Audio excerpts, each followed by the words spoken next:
السلام عليكم ورحمة الله.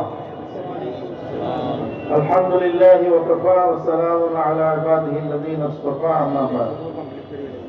সম্মানীয় সভাপতি মজলুম জননেতা আলহাজ শাহজাহান চৌধুরী, দেখেই মনে হচ্ছে এটি একটি তফসির মাহফিল।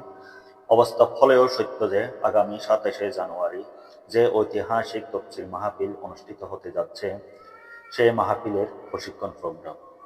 প্রায় 20,000-এর কাছাকাছি স্বেচ্ছাসেবক প্রোগ্রামটিতে অংশগ্রহণ করে।